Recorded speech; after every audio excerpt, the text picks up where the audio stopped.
시편 122편입니다. 시편 122편 1절에서 9절까지 말씀, 저하고 여러분이 한 절씩 읽고 마지막 9절은 함께 읽겠습니다.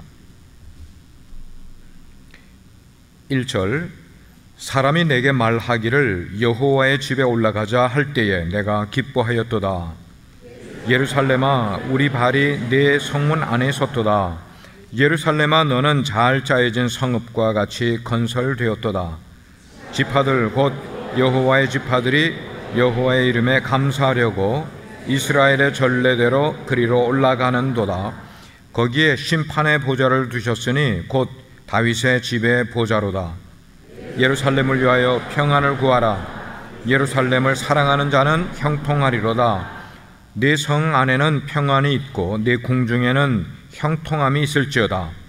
내가 내 형제와 친구를 위하여 이제 말하리니 네 가운데 평안이 있을지어다. 같이 여호와 우리 하나님의 집을 위하여 내가 너를 위하여 복을 구하리로다. 아멘. 참 착석하시겠습니다. 오늘 우리에게 말씀을 인도해 주실 목사님은 김도준 목사님. 근데 우리 교회 성도님들이 많이 김도준 목사님이 미군 채플린 군목이시라는 것을 모르는 분들이 많이 계실 것 같아요. 작년 말에 메이저 소령이 되셨어요. 소령.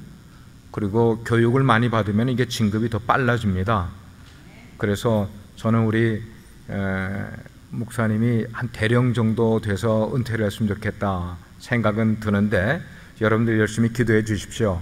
그래서 그 교육 과정 가운데 특별한 교육이 있는데 그 과정을 위해서 샌안토니오로 다음 주 목요일 날, 이번 주 목요일 날 떠나시게 됩니다.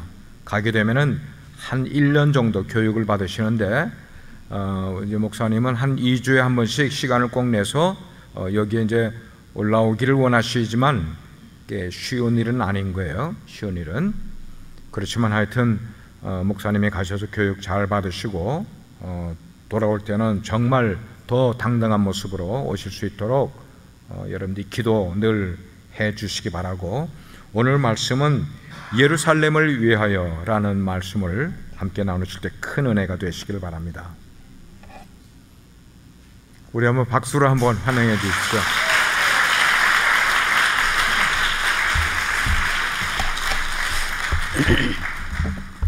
제가 오늘 설교는 그 찬양을 먼저 하나님 앞에 올려드리고 그리고 설교를 하려고 합니다. 이거 마이크를 좀 꺼주시는 게 좋을 것 같아요. 제가 목소리가 커가지고.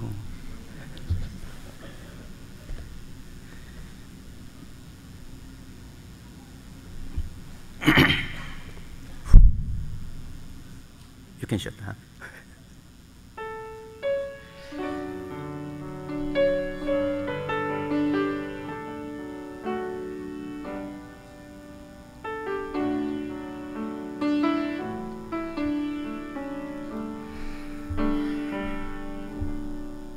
When I am down and oh my soul so weary, when troubles come and my heart burden be, then I am still and wait here and in silence until you come and sit a while with me. You raise me up so I can stand the mountains. You raise me up to walk on stormy sea. I am strong when I am on your shoulders. You raise me up to more than I can be. You raise me up so I can stand the mountain. You raise me up to walk on stormy seas. I am strong when I am I'm on your shoulders. You raise me up to more than I can be. You raise me up to more than I can be. 하나님, 저희들은 여전히 연약하지만 저희들이 하나님을 의지할 때에 하나님께서는 저희들에게 저희들이 감당할 수 없는 능력들과 은혜들을 주셨음을 인하여 감사를 드립니다. 오늘도 그 하나님의 은혜 속에서 저희들이 하나님의 귀하신 보좌 앞에 모였습니다. 하나님, 저희들의 삶을 제물로 받으시고 저희들의 삶을 하나님 주장하시옵소서. 하나님, 오늘도 저희들이 귀한 하나님의 말씀을 함께 묵상합니다.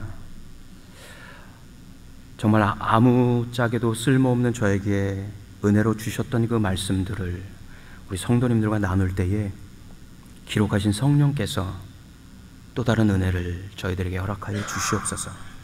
죄인의 모습을 십자가 뒤에 감추시고 오직 예수 그리스도의 그 모습만이 늘 증거되어지게 하시옵소서.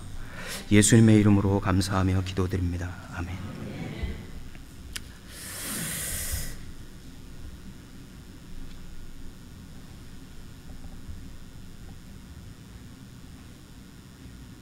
오늘 제가 찬양으로 시작을 했는데 이건 사실 굉장히 조심스러운 저의 어떤 신앙의 고백입니다. 정말 쓸모없는데 주님께서 저를 이렇게 지금까지 인도해 오신 모습들을 이 찬양에다 한번 담아보려고 했어요. 왜냐하면 정말로 그랬었습니다, 여러분. 제가 주님한테 When I lean on Him, He did something, and then He opened new door all the time. 제가 자신 있게 말씀드릴 수 있는 거는 정말 주님이 그러셨어요. 오늘 우리가 시편을 같이 읽었는데 시편은 바로 이런 시편의 저자들의 작은 신앙의 고백들입니다, 여러분. 그래서 시편은 너무너무 귀한 것 같아요. 왜? 그들의 실제 경험 속에서 나오는 고백들이기 때문에. 특별히 시편은 수많은 작은 그 주제들이 있습니다. 여러분들 시편 1편에서부터 이렇게 보면은 시편 1편 하고 또 무슨 주제가 이렇게 쭉쭉 붙어와요. 오늘 우리가 함께 봉독한 이 20편은 122편은 다윗의 시, 곧 성전에 올라가는 노래, 이렇게 소제목이 달려 있습니다. 이 말은 뭔가 이 시편은 어떤 그 주제를 정확하게 가지고 기록이 되어졌다라는 뜻이에요. 쉬운 말로 제가 아내에게 Can you volume down, please?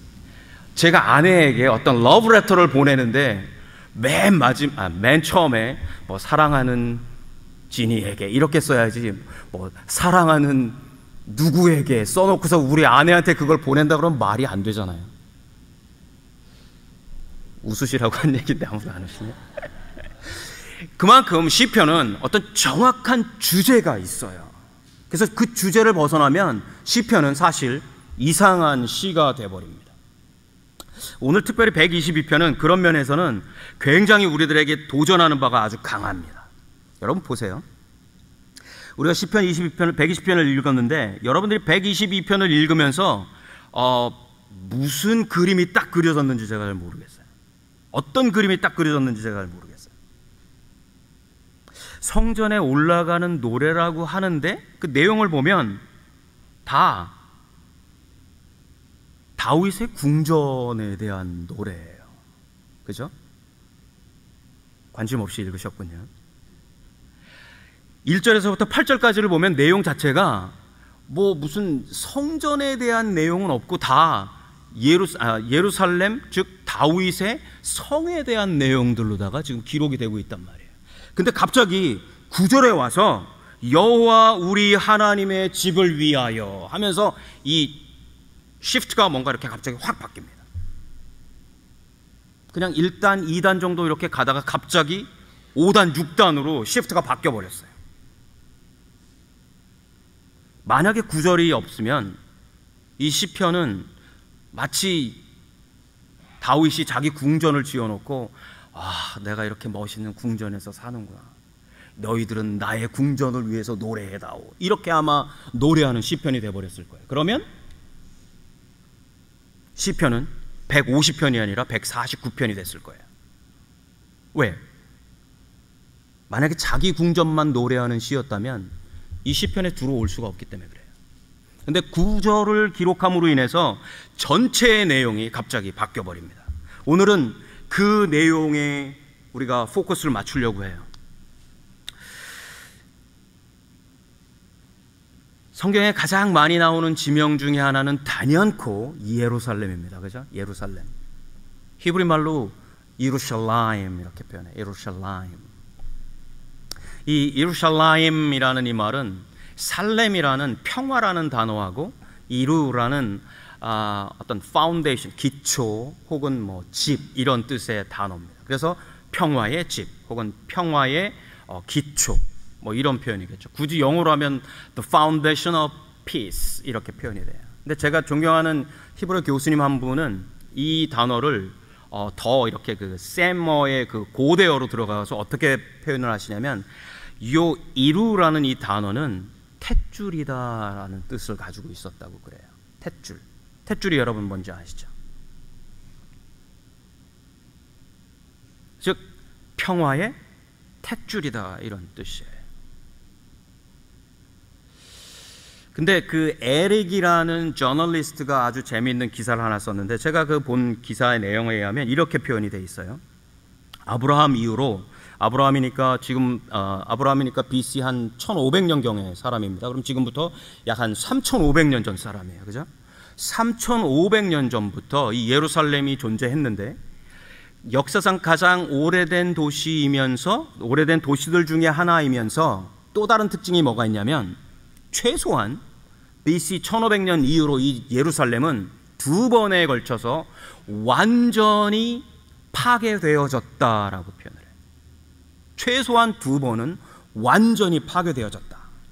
그리고 최소한 23번은 적군에게 완전히 포위되어서 아주 어려운 상황을 겪었다. 그 다음에 최소한 44회 이 예루살렘 안에 살았던 사람들이 포로로 모두 다 끌려갔다. 그리고 최소한 52회에 걸쳐서 적군에게 공격을 당했다라고 표현을 해요. 예루살렘, 평화의 탯줄인 이 도시라는 이름과는 전혀 맞지 않게 3500년 동안 이들이 겪은 전쟁은 셀 수가 없을 정도예요. 실제로 AD 70년에 예루살렘이 멸망이 된 이후에 1948년 다시 이스라엘이 독립할 때까지 약 1500년 동안 이 예루살렘은 아무것도 없었습니다. 예루살렘, 평화의 탯줄이었는데 역사 속에서는 가장 황폐하고 가장 핍박을 받고 가장 고난 속에 있었던 도시로 기록이 되어져 있단 말이에요.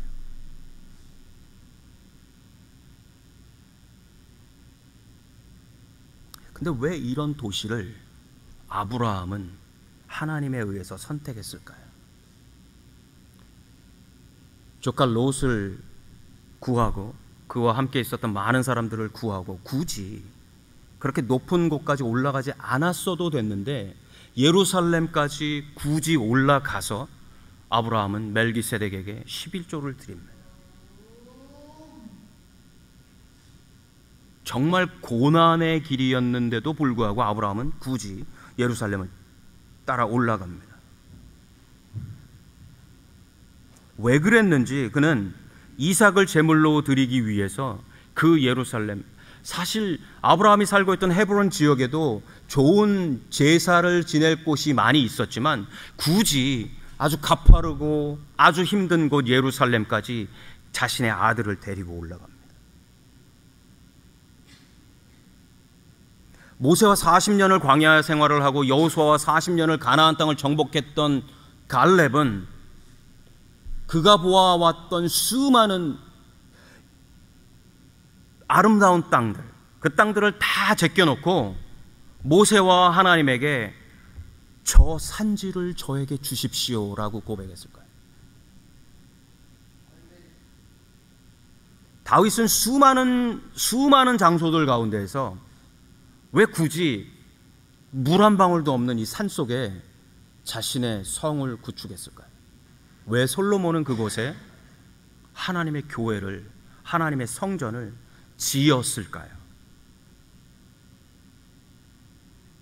나아가서 왜 굳이 예수님은 그 수많은 장소 중에서 예루살렘을 택하시고 그곳에 하나님의 복음을 전하시고 하나님의 나라를 선포하시고 그 성 안도 아닌 그 성박, 해골이라고 불리우던 골고다 위에서 그렇게 돌아가셔야만 했을까요? 여러분, 성경은 예루살렘을 향해서 아주 중요한 어떤 포커스를 계속해서 보내주고 있습니다. 그 예루살렘은 예수님과 베드로의 고백 이후에 하나님께서 예수 그리스도를 머리로 해서 세우실 하나님의 집, 교회로 이름이 바뀌고 있어요. 그러면 구약과 신약 전체를 훑을 때 이 예루살렘이라는 이 단어는 어디에 결국 귀착되느냐면 교회에 귀착이 됩니다. 성경 전체에서 교회를 향해서 그렇게 초점을 맞추고 있다라면 우리가 생각하는 교회에 대해서 조금 더 다른 접근을 해야 될 필요가 있습니다. 여러분, 교회는 신학적인 주제가 아닙니다. 교회는 어떤 철학적인 기관이 아니고요, 혹은 어떤 종교적인 기관이 아니라 하나님의 특별한 의도가 있다라는 얘기예요. 그 단어를 예루살렘이라는 단어로 성경은 계속해서 반복하고 있단 말이에요.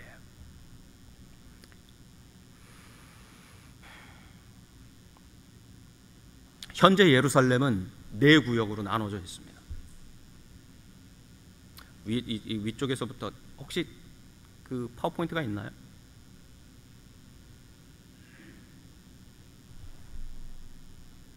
지금 이렇게 지금 저 모습이 현재 예루살렘의 모습인데 중요한 건물들만 놔두고 성벽만 그냥 이렇게 해놓은 거예요. 그러니까 지금 이곳은 구 예루살렘이라고 불리우는 곳입니다.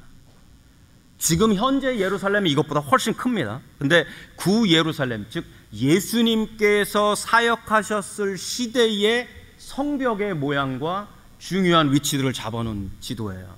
이 지도가 동서로 이렇게 나누어져 있습니다.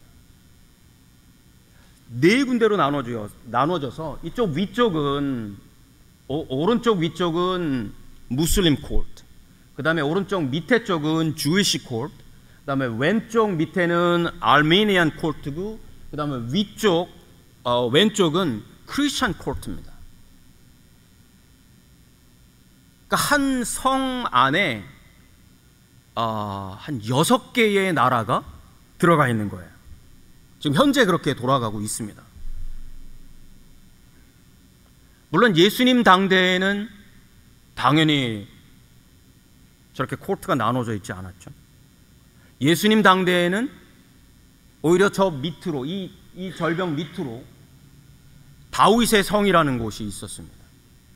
지금 오른쪽 이 지도 안에 보는 저 조그만 그 황금돔 같이 생긴 그 건물이 있죠. 저것은 사실 무슬림의 모스크예요. 근데 그 산을, 그 언덕을 지금 사람들은 템플 마운틴이라고 부릅니다. 그 밑에 쪽으로 있는 언덕을 시온산이라고 표현을 해요. 그 템플 마운틴의 오른쪽으로다가 감람산이 있습니다. 그리고 템플 마운틴의 왼쪽으로 우리가 알고 있는 골고다가 있어요. 그러니까 크게 감람산, 그다음에 템플 마운튼, 골고다, 그리고 시온산이 이렇게 삥 둘러 있는 것이 현재 예루살렘의 모습입니다. 문제는 여기에 있습니다. 오늘 우리가 함께 봉독했던 이 시편 122편, 다윗이 본 시편을 기록하고 노래를 불렀을 때 여러분, 성전이 있었나요? 없었나요? 있었을 것 같으세요? 지금 우리는 예루살렘 하면 항상 예루살렘 성전, 혹은 또 그 황금 돔, 또 헤롯이 만들었던 그 성전, 솔로몬의 성전들을 생각하는데, 다윗이 이 시편을 기록할 땐 성전이 없단 말이에요, 여러분. 성전이 없는데 지금 다윗은 여호와의 집이라는 단어를 기록하고 있어요. 그럼 다윗 당대에는 이 사람들이 어디서 예배를 드렸나요? 빛과 소금의 교회에서 예배 드렸나요? 되게 썰렁하네 오늘. 성막에서 예배를 드렸단 말이에요. 성막은 어디에 있었나요? 광야에 있었나요? 다윗 때에는 성막이 이미 예루살렘으로 올라와 있었습니다. 그리고 어떤 사람의 타작마당에서 잠시 머물고 있었어요. 누구였죠? 저도 가끔 잊어버리니까 어떤 사람의 타작마당이라고 그럴게요. 여러분들 고민하시니까. 어떤 사람의 타작마당에 성막이 들어왔단 말이에요. 그리고 그 성막에서 예배를 드리고 있어요. 그 성막이 위치했던 장소가 바로 아까 봤던 그 황금 돔이 있던 그 장소예요. 오베데돔의 타작마당이었단 말이에요. 그때 다윗은 그 언덕으로 한참 내려와서 자기 성에서 머물고 있었단 말이에요. 따라서 다윗 당시에는 예루살렘이라는 말을 사용하지 못했어요. 왜? 아직 그 예루살렘이 형성되지 않으니까. 그저 다윗성이라는 말이 훨씬 더 파퓰러하게 진행되고 있단 말이에요. 근데 유독이 다윗이 다시 그 자신의 성 예루살렘이라는 단어를 사용하면서까지 하나님의 집과 결부시킨 이유는 다윗 당대의 포커스가 맞춰지지 않고 있다는 얘기예요. 이해되시나요, 여러분? 그래서 신약 성경은 계속해서 다윗을 선지자라고 이야기를 하는 거예요. 선지자가 뭐 하는 사람이에요? 앞을 보는 사람이잖아요. 앞을 예언하는 사람이란 말이에요. 예수 그리스도의 오심을 예언했던 선지자들처럼 다윗 역시 하나님의 전이 어떻게 올 것을 예언하고 있단 말이에요. 바로 이 시편을 통해서. 따라서 이 시편은 올 예루살렘 그리고 올 교회에 대한 다윗의 예언이었다라고 봐도 전혀 무관하지 않습니다.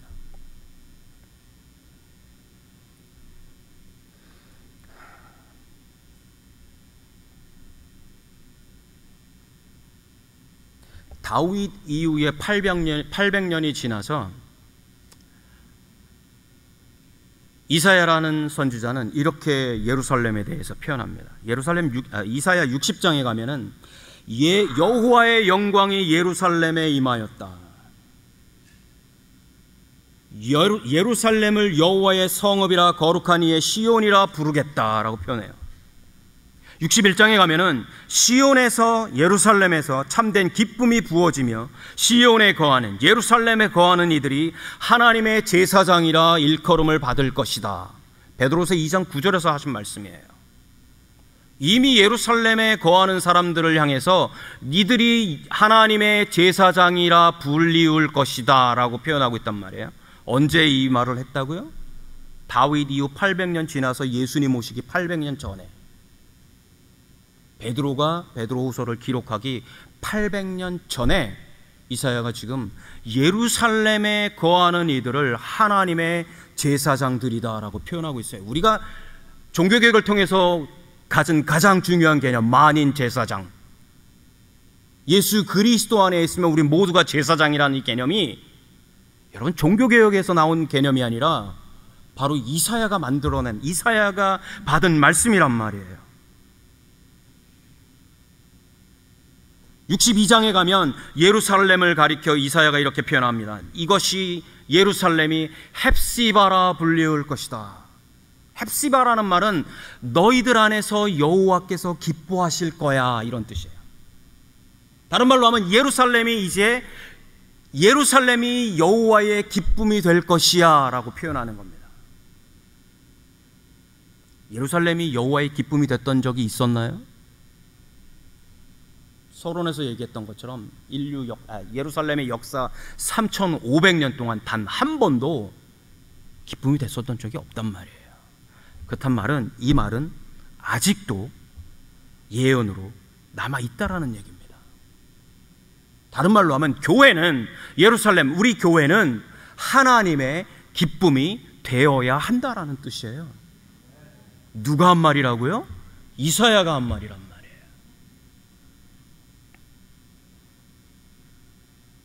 (66장에) 가면 이렇게 표현해요. 예루살렘에서 어머니에게 받는 위로와 같은 위로를 받게 될 것이다, 이렇게 표현해요. 저만 그런지 모르겠습니다. 지금도 엄마 그러면 벌써 이렇게 가슴이 뭉클해지잖아요. 그죠? 아마 모든 분들이 다 마찬가지일 거예요. 엄마 하면 늘 엄마한테 대들고 엄마한테 짜증내고 이러지만 결국 엄마한테 가잖아. 그죠? 모든 자녀들의 공통된 특징이에요. 예루살렘을 그렇게 부르시겠다라고 표현하고 있어요. 마치 어머니의 위로가 부어지듯이 예루살렘을 통해서, 교회를 통해서 하나님의 위로가 너희들에게 주어질 것이다, 이렇게 표현하고 있단 말이에요. 그렇다면 여러분 생각해 보세요. 지금 이 이사야나 혹은 다른 구약과 신약 성경 혹은 이 시편에서 말하는 예루살렘이 단순히 그냥 건물 교회를 얘기하겠냔 말이에요. 단순히 교회 안에 있는 교회 멤버인 우리들을 이야기하고 있겠냔 말이에요. No, 절대로 그렇게 볼 수가 없죠, 여러분. 절대로 그렇게 볼 수가 없어요. 신학적으로는 교회에 대해서 수많은 말들을 할 수 있겠지만, 사도 바울의 서신서들을 통해서 교회에 대해서 수많은 것들을 우리가 이야기할 수 있겠지만, 예루살렘이라는 단어와 성경 내용 속에서 교회는 결코 건물도 아니고 사람도 아니란 말이에요, 여러분. 그럼 뭐예요? 오늘 우리가 나눌 이야기는 그겁니다.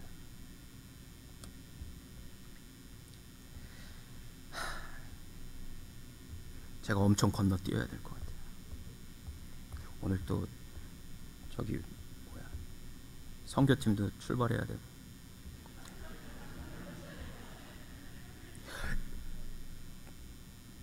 이렇게 옆으로 나가면 안 되는데. 제가 우리 교회에 가장 프라우드한 것들이 몇 개가 있어요. 그 중에 하나가 이 VBS하고 우리 선교팀하고 성가대예요. 놀라셨죠? 정말 프라우드해요, 저는. 성가대요? 여러분, 현대교회에서 성가대가 그렇게 많지 않습니다. 뭐 한 1,000명, 2,000명 이상 모이는 교회들이나 성가대를 조직해가지고 운영하고 있죠. 여러분, 성가대 요새는 주중에 안 모이시나요? 어쩔 땐 주중에도 연습하러 와야 되죠. 주일날도 여러분 집에서 일어나가지고 아침 먹을까 말까 하고 있을 때 이분들은 여기 와서 연습 시작하고 계세요. 그것도 뭐 지휘자님한테 좋은 말 들으면서 연습하는 거 아니에요. 우리 목사님이 오늘 위로하셨지만 잘못한다고 얼마나 구박 많이 받겠어요. 주일 아침부터. 그래도 우리 성가대 이렇게 정말 열심히 지키시잖아요. 그게 여러분 단순히 그냥 그렇지 않아요. 저게 하나님, 저게라는 말은 좀 이상하다. 우리 성가대가 이렇게 자리를 지키는 이유는 하나님께 대한 그 헌신이 없으면 여러분 쉽지 않습니다. VBS요? 여러분 이번에 VBS 다 보셨잖아요. 얼마나. 여러분 우리 교회 VBS는 여러분 어디 가서 자랑하셔도 돼요. 어디 가서 선전하셔도 되고요. 누구든지 초대해도 돼요. 제가 많은 교회들을, 수많은 교회들을 본 건 아니지만 그래도 미국 이 텍사스 근처에서 VBS 잘한다는 교회들은 방문도 해보고 웹사이트로도 보고 그러지만요, 우리 교회 비교할 수 있습니다, 여러분. 더더군다나 중요한 건 그 준비하는 모양들이 사역자들도 물론 인볼브 되어 있지만 평신도들이 다 하고 있어요. 여러분 이번에 이 디자인하고 이런 거 누구 머리에서 나온지 다 아시죠? 대단한 분이에요. 저하고 나이가 같아요. 정말 대단한 분이에요. 평신도이면서 자신의 시간과 또 정력과 돈 다 투자해 가면서 함께 일어나는 사람 피자 먹여가면서, 여러분 그런 평신도들이 있는 교회가 얼마나 있을 거라고 생각하세요? 물론 우리 목사님께서 선교를 계속해서 강조하고 계시고 있지만, 여러분 교회들, 이 주변에 있는 교회들 중에서의 평신도가 리드해가지고 단기 선교를 이끌고 나가는 교회는 아마도 우리 교회밖에 없을 겁니다. 그것도 1, 2년 하는 게 아니잖아요. 지금 매년 주구장창. 정말 여러분들 프라우드 하셔야 돼요. 단언하건대 여러분들이 프라우드 안 하셔도 우리 주님은 프라우드 하실 겁니다. 정말 멋있어요. 다시 말씀으로 들어와서,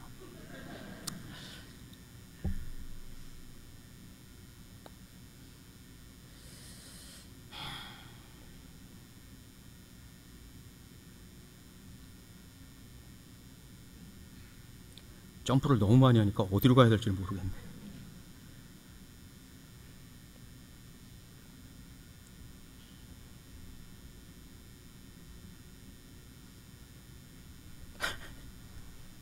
죄송합니다.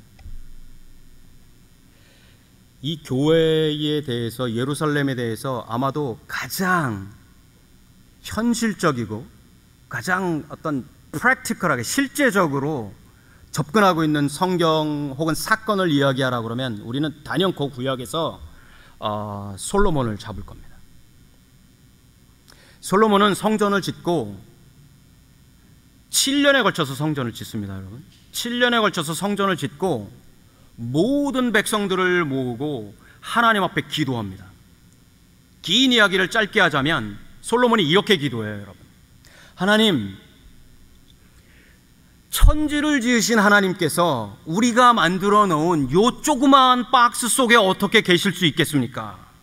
하지만 하나님의 마음과 하나님의 눈이 있는 이곳, 이 예루살렘 성전을 향해서 저희가 기도하면 저희 기도 들어주십시오. 성경에 나오는 많은 기도들 중에 이 기도는 정말 너무너무 멋있는 기도예요.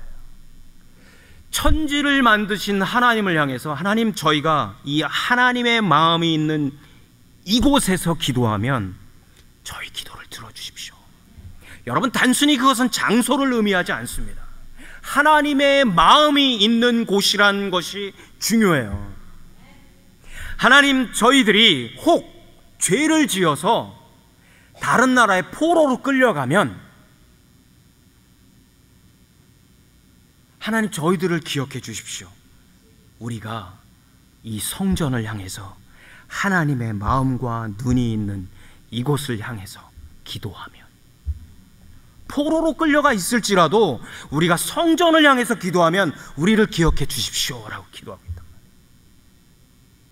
하나님, 우리의 자녀들이 노예로 끌려가가지고 노예로 생활을 하다가라도 그들이 하나님을 기억하고 성전을 향해서 기도하면 그들을 구원해 주십시오. 그의 기도도 너무 멋있지만 하나님의 대답이 더 멋있어요. 여러분, Yes, I will. 더 이상 뭐가 필요해요? Yes, I will. 너희들이 기도하면 내가 들을게. 어디를 향해서 기도하면? 하나님의 마음이 있는 이곳 성전을 향해서 기도하면. 하나님과 솔로몬의 이 관계가 너무 멋있어요. 여러분, 나중에 좀 솔로몬이 삐딱선을 탔지만 이 순간에 솔로몬은 정말 너무너무 멋있는 왕인 것 같아요. 그의 백성들을 위해서 하나님께 이렇게 기도할 수 있는 사람. 이야, 여러분, 우리가 그렇게 기도해야 돼요. 하나님, 제가 하나님의 마음이 있는 이곳을 향해서 기도할 때 제 기도 들어주십시오. 여러분, 우리의 기도는 그냥 막 남발하는 게 아니에요. 여러분, 그냥 막 길게 1시간, 2시간, 3시간 막 기도하는 그 기도가 아니라 하나님의 마음에 향해서 할 때 하나님이 들으신단 말이에요. 그 마음을 예루살렘이라고 표현했어요. 그 마음을 교회라고 표현했단 말이에요. 여러분, 교회는 다시 건물도 아니고요, 우리 멤버들도 아니고요, 바로 이 하나님의 마음이란 말이에요. 교회를 위해서 기도해야 돼요, 여러분. 교회를 위해서 기도 안 하면 교인 아닙니다, 여러분. 교인이라는 말도 저는 별로 좋아하지 않지만 교회 위해서 기도 못하면요 크리스찬 아니에요. 왜? 하나님의 마음도 모르는데 무슨 크리스찬이에요. 하나님의 마음을 안다면은 교회를 위해서 기도해야 돼요, 여러분. 왜? 이 교회를 통해서 하나님의 은혜가 주어지기 때문이에요. 이것보다 더 드라마틱한 사건은 예수님과 제자들 사이에서 나타납니다. 마태복음 16장에 가면은 예수님께서 제자들을 갑자기 데리시고 가이사랴 빌립보라는 지역으로 올라갑니다. 갈릴리 그 북쪽에서 한 30분 정도, 30분 정도 갈까요? 한 60km니까 얼마나 드라이브 할까요? 60km면 1시간 드라이브 하나요? 한 1시간 정도 드라이브해서 올라가는 곳입니다. 갈릴리 주변도 곳곳이 아름답지만 이 가이사랴 빌립보 지역은 헬몬산에서 내려오는 이 물이 아주 그냥 곳곳에서 이렇게 그 샘으로 퐁퐁퐁퐁 쏟아져 나오려는 곳이라서 정말 아름다워요. 예수님 당대에 로마 사람들이 이곳을 와가지고선 뭐라고 그랬냐면은 셴의 정원이다 이렇게 표현했어요. 셴이라는 이 로마 사람들의 신은 어떤 신이냐면 이 숲을 다스리는 신이에요. 여러분 이렇게 이런 거 여러분 보셨나? 염소 머리하고 이렇게 뿔 달리고 다리는 말처럼 생겨가지고 이렇게 걸어 다니는 신 하나 있어요. 이상하게 못생긴 신이 하나 있는데 그 신의 정원이다라고 말할 정도로 가이사랴 빌립보는 아름다운 곳이에요. 그렇다면 여러분 생각해 보세요. 예수님 당대에 가이사랴 빌립보는 예수님 당대의 가이사랴 빌립보는요 정말로 모든 신전들이 가득 차 있었던 곳입니다. 너무 좋은 곳이거든요. 근데 예수님께서 그곳으로 제자를 데리고 가셨어요. 그곳이 너무 아름다워서, 그곳에 물이 맛있어서? 거기 가서 예수님께서 제자들에게 한 것은 딱 한 가지 질문이에요. 사람들이 나를 누구라고 부르더냐? 이렇게 물어보세요. 주변에는 온갖 신전들이 다 있습니다, 여러분. 너무너무 아름다운 자연 환경이 있어요. 그곳에서 제자들에게 사람들이 나를 누구라고 부르더냐? 이렇게 물어봐요. 대답을 하죠? 예수님의 질문은 그게 키가 아니고 그 다음 질문이 키예요. 그럼 너희들은 나를 누구라고 생각하니? 다시요. 주변에는 5만 가지 잡신들이 다 있습니다, 여러분. 정말 휘황찬란한 신전들이 그곳에 꽉 차 있었단 말이에요. 그 신전을 향해서 제사하기 위해서 몰려오는 사람들, 그곳에서 제물을 태우는 냄새들이 꽉 차 있던 가이사랴 빌립보란 말이에요. 근데 그곳에서 예수님께서 제자들에게 너네는 나를 누구라고 생각하는 거니? 이렇게 물어보세요. 베드로가 얼마나 예뻤을까? 베드로가 쉬지도 않고 곧바로 대답 딱 하잖아요. 뭐라고 대답하셨어요? 주는 그리스도시요 살아계신 하나님의 아들이시니이다. 이야.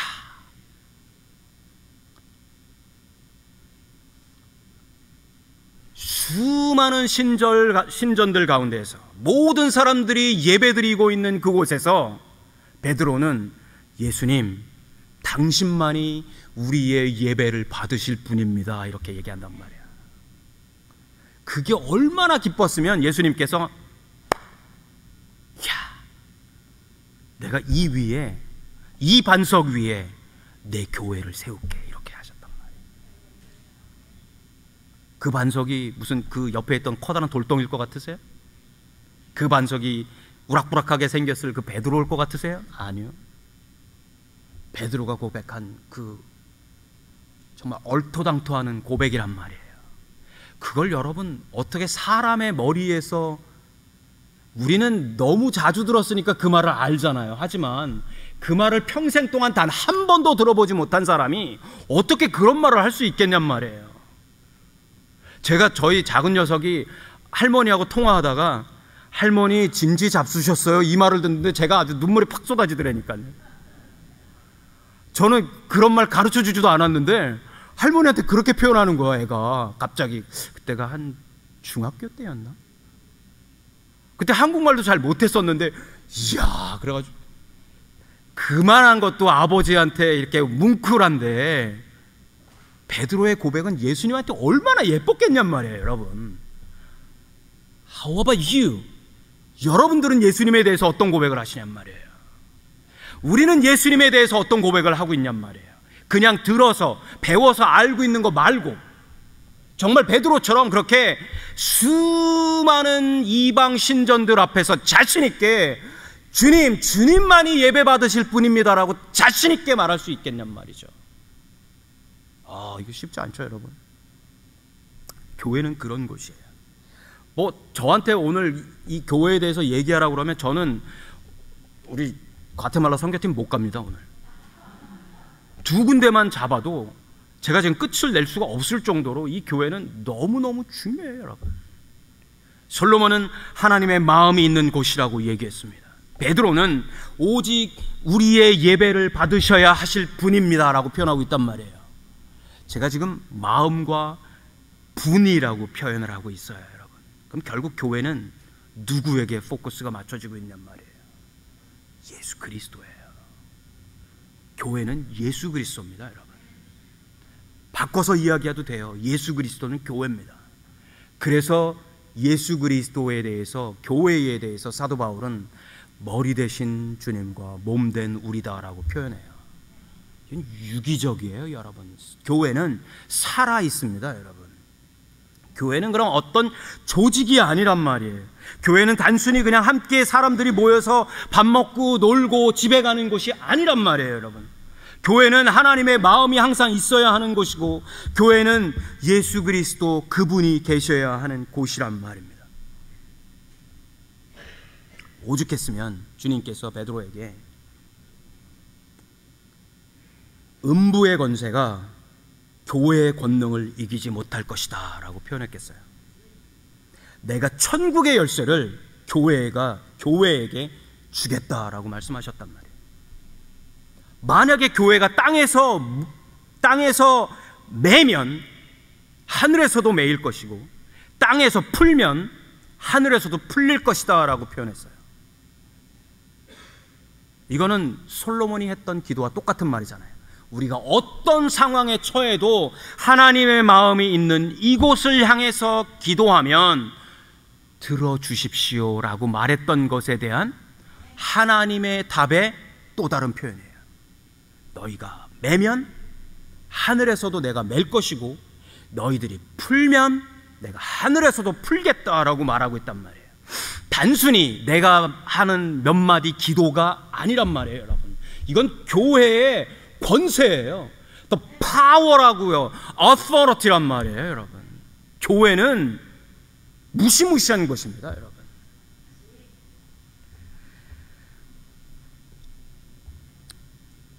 비아 돌라로사라는 곳이 있습니다.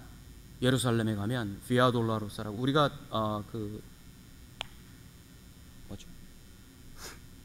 고난 주간이 되면 우리도 비아 돌라로사 이렇게 만들고 그랬었잖아요. 예루살렘에 가면 비아 돌라로사라는 길이 한 600m 정도 되게 되어 있습니다. 예수님께서 사형 선고 받으신 곳부터 예수님의 무덤까지 한 600m 되는데, 이곳을 14개의 스테이션으로 다 나눠놨어요. 근데 그 지도 보여주시겠어요? 지금 이제 이 화살표, 여기 요 밑에 있는 화살표가 아까 우리가 봤던 그 황금돔 사원을 이제 보여줍니다. 근데 사실은 저 위치가 헤롯, 예수님 당시에 그 성전이 있었던 곳이고, 솔로몬이 성전을 지었던 곳에 같은 위치예요. 지금 저것을 다 허물고 밑을 파고 들어가면 헤롯이 지은 예수님 당대의 성전이 나오고, 그것을 다 치우면 솔로몬 당대의 그 성전 터가 등장을 하게 됩니다. 근데 그 앞으로 쭉 나가면 1번이라고 써 있는 곳이 있죠. 거기가 예수님께서 사형 선고를 받으셨던 빌라도의 법정이에요. 그곳을 거쳐서 이렇게 쭉 올라가서 마치 번개처럼 이렇게 쫙 가죠. 이렇게 쭉 올라갑니다. 근데 제가 이번에 그 비아 돌라로사를 이렇게 가면서, 이렇게 같이들 이렇게 가면서 그 전에 못 봤던 것들 중에 하나를 봤어요. 뭐를 봤냐면 1번에서부터 14번까지인데 지금 11, 12, 13, 14는 한 성전 안에 있습니다. 예수님께서 그 십자가에 그 못 박히셨던 장소, 그 다음에 십자가가 세워졌던 장소, 그 다음에 십자가에서 시신이 내려와서 그 위에 놔두고 이렇게 세마포를 입히셨던 장소, 그 다음에 무덤, 그것이 한 교회 안에 있어요. 물론 이제 다 나눠져 있지만 그렇게 이제 나눠져 있어요. 그 한 교회에 있습니다. 그래서 10, 11, 12, 13, 14는 한 군데 있고 나머지 1에서부터 9까지가 사실은 9도 그 교회 안으로 들어가는 입구이기 때문에 9도 마찬가지. 그래서 9부터 14까지는 다 한 장소고 1에서부터 8까지가 이제 계속되는 길입니다. 근데 유독 이 스테이션 8만 여러분 길을 이렇게 가보세요. 쭉 가다가 8으로 올라갔다가 다시 돌아 내려와가지고 9로 가죠. 원래는 길이 8에서 9로 다 곧바로 가게 되어 있는데 지금은 저기가 막혀가지고 이렇게 돌아 내려오게 되어 있어요. 근데 문제는 이겁니다.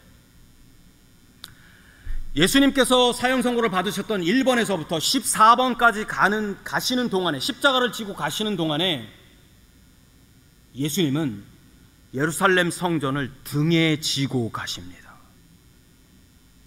무슨 말이냐면 예수님의 십자가 길에서 성전은 뒤쪽에 있다라는 얘기예요. 앞쪽이 아니고.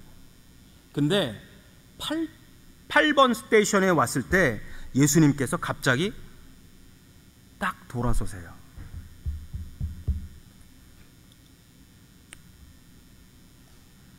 거기서 딱 돌아서시고 누가복음 23장 38절에 의하면 이렇게 말씀을 하십니다.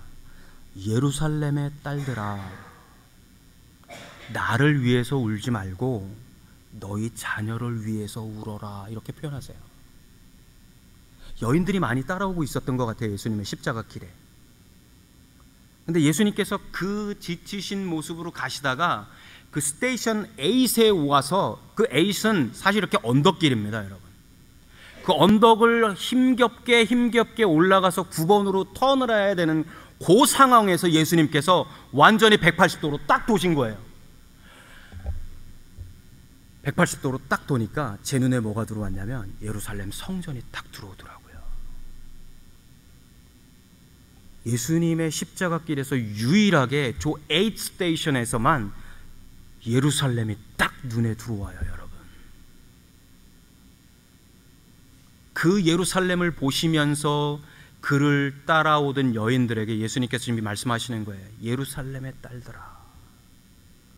여러분, 이 말은 단순히 예루살렘에 살고 있는 여인들이 아니잖아요, 그죠? 누가 봐도 그건 아니잖아. 더군다나 예수님께서 예루살렘의 딸들아라고 표현하고 있어요. 아들들은 다 어디 갔어?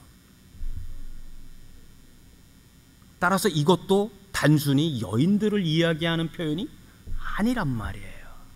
교회는 항상 여성 명사를 사용합니다, 여러분. 세계 모든 나라에서 명사의 성을 가지고 있는 나라들은 교회를 항상 여성으로 사용하고 있어요. 신기하지 않으신가요? 저는 신기한 건데. 예루살렘의 딸들아 말하고 있는 이 예수님의 호칭의 궁극적인 포인트는 교회란 말이에요. 왜 주님께서 그 여인들을 보시면서 궁극적인 포인트였던 교회를 보셨을까요? 그것도 예루살렘을 보면서 왜 교회를 말씀하셨을까요? 왜냐하면 나 거짓말하는 거 아닌데 왜 천둥이 치지? 왜냐하면요, 예수님께서 지금 보시고 있는 그 위치에서 보았던 예루살렘이 정확하게 이 말씀하시던 34년 후에 어떻게 될지 보셨기 때문에 그래요. 정확하게 34년 후에 이 예루살렘은 완전히 파괴돼 버립니다. 완전히 파괴돼 버려요. 로마 장군이었던 디도가 이 예루살렘 성을 6개월 동안 포위를 하고 있습니다. 3개월이 지나서 먹을 것이 다 떨어져 버렸어요. 이제 이 사람들은 그곳에서 먹을 것이 없으니까 결국은 이웃의 아이들을 잡아먹기 시작합니다. 오늘은 니네 아이, 내일은 니네 아이. 3개월 동안을 자식들을 잡아먹으면서 살았어요. 여러분 3개월 동안 오케이. 3개월이 지난 후에 디도가 소문을 퍼뜨립니다. 예루살렘의 켜켜의 벽돌은 금으로 몰타르가 되어 있다, 이렇게 표현을 해요. 이 사람들이 예루살렘을 공격해 들어갈 때 벽돌 하나도 벽돌 위에 쌓이지 않도록 다 부셔버립니다. 왜? 그 금을 가지려고요. 그것 때문에 예루살렘은 완전히 초토화가 되어버립니다. 아이들은 다 잡아먹혔고요. 그들이 살고 있던 성은 완전히 초토화가 되어버린단 말이에요. 그것뿐이 아니에요. 예수님이 그것만 보신 것이 아니라 오히려 마태복음 24장에 가면 이런 표현을 쓰세요. 6절에서 난리와 난리의 소문을 너희가 들을 것이다. 하지만 두려워하지 말아라. 여러분, 자기 자식을 잡아먹고 있는 상황인데 지금 예수님께서 두려워하지 말라고 말씀하세요. 이것이 끝이 아니다. 자기 자식을 잡아먹는 상황이 시작이다라고 말하고 있단 말이에요. 뭐의 시작이란 얘기예요? 종말의 시작이란 말이에요. 예수님이 지금 그 종말의 모습을 보고 있는 거예요. 종말을 향해서 달려가고 있는 교회들의 모습을 보시고 있는 거란 말이에요. 제가 우리 일부 예배 때도 그 얘기를 했지만, 여러분, 우리 기독교는 수많은 교파들이 있습니다. 그 중에 그 역사 속에서 아직 완전히 사라지진 않았지만 우리 침례교의 어떤 모형이라고 할 수 있는 애나바프티스트들이 있어요. 이들은 그 영국에서 등장한 교단이었는데 내 입으로 믿음을 고백하지 않고 내 입으로 믿음을 고백하지 않은 사람에게는 침례를 줄 수 없다, 이렇게 주장했었던 사람들이에요. 당연히 말을 못하는 아이들에게 침례 주는 거, 세례 주는 거를 받아들일 수가 없죠. 그 침례를 준다는, 그 믿는 사람에게만 침례를 베풀어야 한다라는 이 주장 때문에 영국에서 이 사람들은 이교도로 몰리기 시작하고요, 박해가 시작이 됩니다.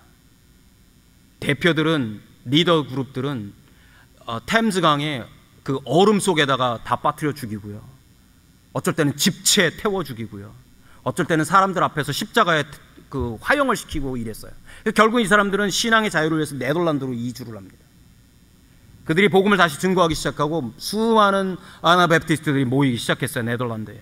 근데 역사에 보면 1523년에서 1560년까지 이 애나바프티스트들만 13,000명이 화형을 당하든지 아니면 얼음 강물에 다 빠뜨려 당합니다.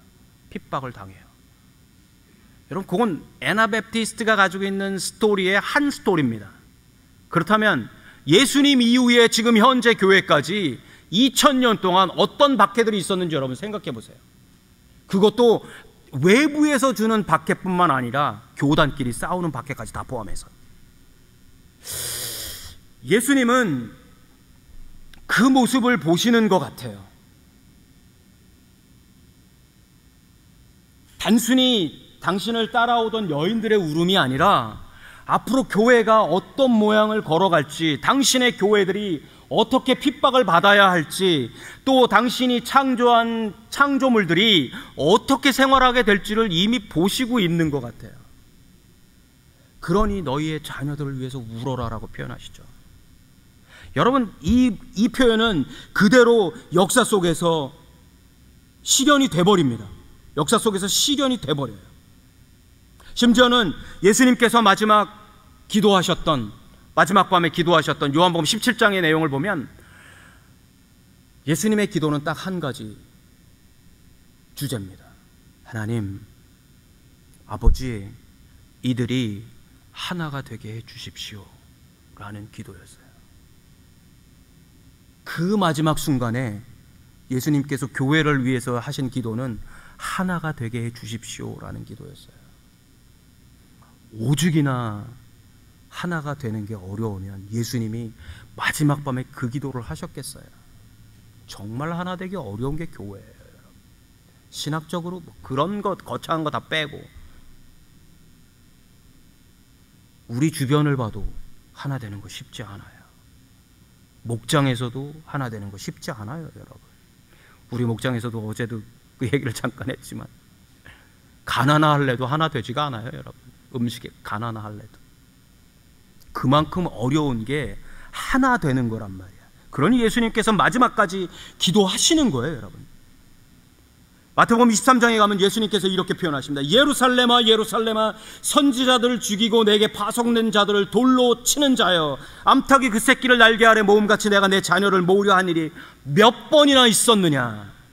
그러나 너희가 다 원하지 아니하였다. 교회는 원하지 않았어요, 여러분. 예루살렘은 하나님의 마음을 원하지 않았단 말이에요. 왜? 우리 욕심 때문에, 우리 죄악 때문에, 우리 필요 때문에. 우리의 죄악이, 우리의 욕심이, 우리의 무지가 교회를 세우시려는 주님의 마음을, 지금 십자가로 가시는 분의 마음을 아프게 하고 있단 말이에요. 결국 그분에게 돌을 던지고 결국 그분의 못을 박은 것은 이분들이 아니라 오늘 살아가고 있는 우리란 말이죠. 교회를 잘못 세우고 가고 있는 우리들의 모습이 바로 예수님에게 돌을 던지고 십자가에 못 박는 모습이란, 뭐가 다르냔 말이죠. 교회는 그러면 안 된단 말이에요. 교회가 분리되기 시작하면 안 된단 말이에요. 교회는 하나님께, 예수님께 돌을 던지는 곳이 아니란 말이에요. 그래서 히브리서 기자는 이렇게 표현합니다. 12장에, 여러분 히브리서 11장과 12장을 좀 깊이 묵상해 보세요. 히브리서 11장에 가면 이런 표현을 써요. 구름과 같이 둘러싼 허다한 증인들이 너희들 앞에 있지 않느냐, 이렇게 표현해요. 수많은 믿음의 증인들을 11장에서 등장시키고 나서 그들을 가리켜서 그들이 구름처럼 너희를 둘러싸고 있다라고 말해요. 히브리서를 받고 있는 사람들을 포함해서 현재 빛과 소금에 있는 우리들까지 다 포함합니다, 여러분. 구름같이 둘러싼 허다한 증인들이 우리를 보고 있단 말이에요. 여러분 이거 아시잖아요. I'm watching you. 그 증인들이 우리를 계속 와칭하고 있어요. 두렵기도 하면서 기분 좋기도 해요. 가슴 설레이기도 한단 말이에요. 왜? 믿음의 증인들이니까, 살아있었던 사람들이니까. 하나님의 정하신 시간까지 교회는 서로가 하나님의 은혜에 이르도록 더불어 화평함과 거룩함을 나눌 수 있도록 살아계신 하나님의 하늘 도성으로서 새 언약의 중보이신 예수 그리스도의 피가 뿌려진 하나님의 시은소로서 존재해야 된단 말이에요. 교회는 하나님의 시은소입니다, 여러분. 시은소가 뭔지 아시죠, 여러분? 성전이 지어지고 성막이 지어지고 성소가 만들어지고 지성소를 나누고 그곳에 법궤를 집어넣습니다. 그리고 그곳을 스랍 둘이 무릎 꿇고 날개를 펼치고 보호하게 합니다. 그 스랍들의 두 날개가 맞닿았던 그 장소, 그 법궤 위에 있는 정중앙 자리에 하나님의 영광이 임하셨어요.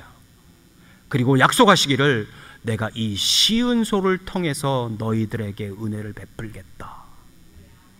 1년에 한 번 대제사장은 그곳에 들어가 시은소에 모든 백성들의 죄를 대신해서 죽은 숫소의 피를 뿌립니다. 하나님께서 그 피를 받으시고 다시 1년 동안을 그들을 위하여 또 은혜를 베푸세요. 시은소라는 곳은 은혜를 베푸는 곳이다라는 뜻이에요. 영어 성경은 그것을 mercy seat 이렇게 표현했어요. 은혜의 보좌.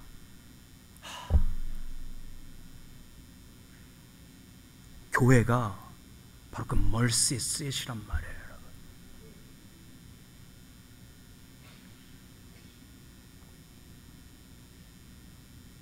이 mercy seat이라는 이 은혜가 다윗에게 지금 임했어요. 그래서 다윗이 이렇게 고백하는 거예요. 1절에서 사람이 내게 말하기를 여호와의 집에 올라가자 할 때 내가 기뻐하였도다. 여러분 오늘 교회 들어오실 때 어떠셨어요? 누군가가 여러분의 손을 잡고 교회에 들어오실 때 여러분 어떠셨냔 말이에요. 내가 오늘도 마누라를 따라서 여기 또 와야 되나? 그런 분들 하나도 없으시죠? 내가 또 엄마 아빠 손잡혀가지고 여기까지 끌려와야 되나? 다윗은 그런 게 아니었단 말이에요. 누군가가 여호와의 집에 올라가자라고 말했을 때 그의 영혼이 기뻐했단 말이에요. 왜? 쉬운 소인 걸 아니까요. 이곳에서만 하나님의 은혜가 내려지고 있다는 걸 다윗이 너무 잘 아니까 기쁨이 있을 수밖에 없겠죠. 2절 가보세요. 예루살렘아, 우리 발이 내 성문 앞에 섰도다. 성문 안에 섰도다. 여러분들 오늘 교회의 문턱을 넘어서는 순간에 기쁨이 있었기를 주님의 이름으로 간절히 축복을 드립니다. 여러분, 교회는 그런 곳이에요. 그런 설렘이 있어야 된단 말이에요. 그런 설렘이 있을 때 찬양에, 또 성가대들이 드리는 찬양에, 미션에, 또 VBS에 우리가 인volve 될 수 있는 거예요. 여러분, 그거 없이 어떻게 해요? 뭐 때문에 고생해요?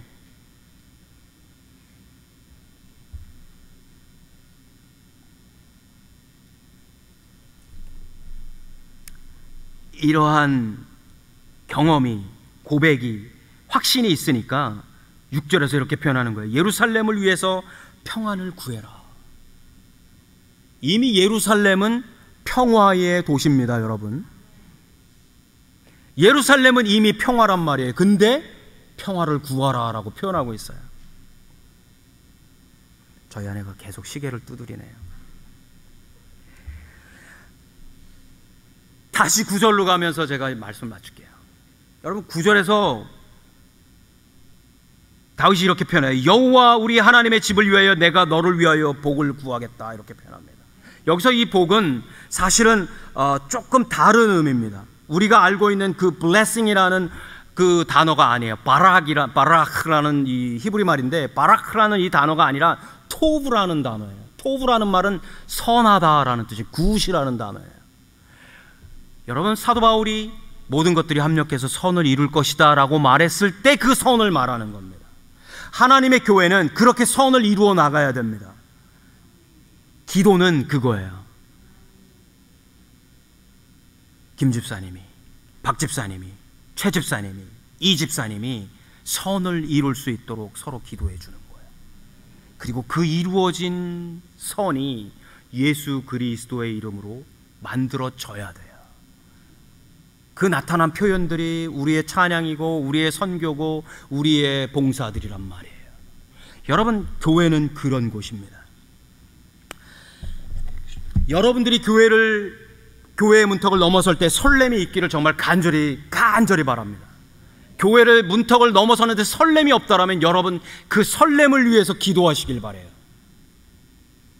예루살렘을 위해서 여러분 무엇을 기도하셔야 할지 고민해 보시길 바라요. 하나님의 집을 위해서 무엇을 기도해야 할지 여러분 고민해야 합니다. 왜요?